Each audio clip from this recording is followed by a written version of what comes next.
The Children's Bible, Exodus 32-33, The Making of the Golden Calf. When the people saw that Moses was not coming down from the mountain at once, they gathered around Aaron and said to him, "Make us gods to go before us, for we do not know what has become of Aaron, of Moses who brought us out of the land of Egypt." So Aaron said to them, "Break off the gold earrings, which your wives and sons and daughters wear in their ears, and bring them to me." So all the people broke off the golden earrings in their ears and brought them to Aaron. He took them from their hands and melted the gold and fashioned it with a tool into the shape of a calf. "Let this be your God, O Israel, which brought you up out of the land of Egypt," they said. When Aaron saw it, he built an altar before it, and he made a proclamation, saying, "Tomorrow is a feast to the Lord." They rose up early the next morning and offered burnt offerings and peace offerings, and the people sat down to eat and drink, and rose up to play. Then God said to Moses, "Go down, for your people, whom you brought out of the land of Egypt, have corrupted themselves. They have turned aside from the way that I commanded them to go. They have made themselves a golden calf, and worshipped it. They have made sacrifices to it, and said, 'This is your God, O Israel, which brought you out of the land of Egypt.'" And God said to Moses, "I have watched this people, and they are a stubborn people. Now therefore, leave me alone, for my anger has grown hot against them, and I will destroy them, and make a great nation of you alone." But Moses pleaded with the Lord his God, saying, "Lord, why are you angry against your people whom you have brought out of the land of Egypt, by great power and with a mighty hand? Are the Egyptians to say, 'He led them out as a trick to slay them in the mountains, and to destroy them from the face of the earth'? Turn from your fierce anger against your people.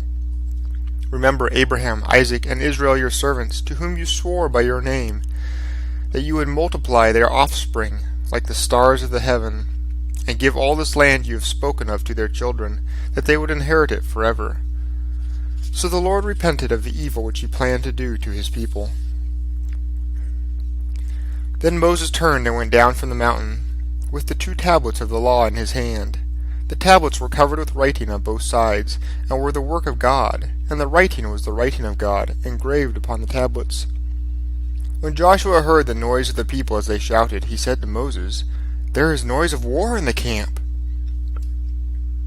"It is not the voice of those who shout for victory," Moses said, "nor those who cry in defeat, but the noise of those who sing that I hear."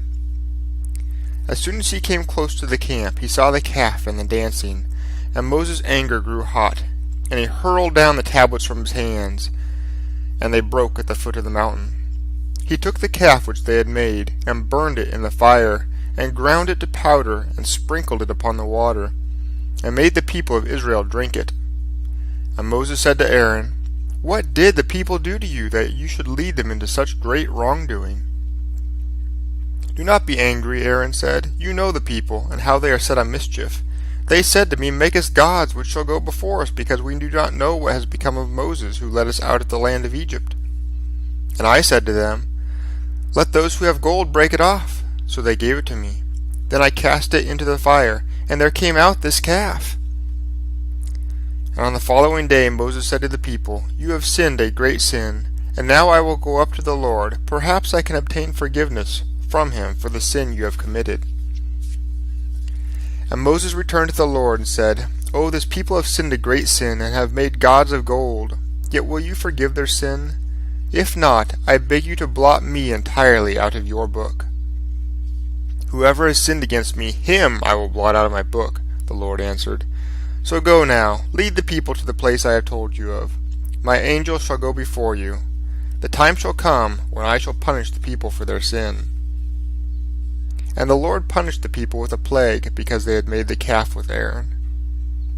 And God spoke to Moses, saying, "Depart, you and the people you have led up out of the land of Egypt, and go to the land which I promised to Abraham, to Isaac, and to Jacob for their children. I will send an angel before you to a land flowing with milk and honey, but I will not go with you myself, because you are a stubborn people." When the people heard these words, they mourned, and not a man of them wore his ornaments.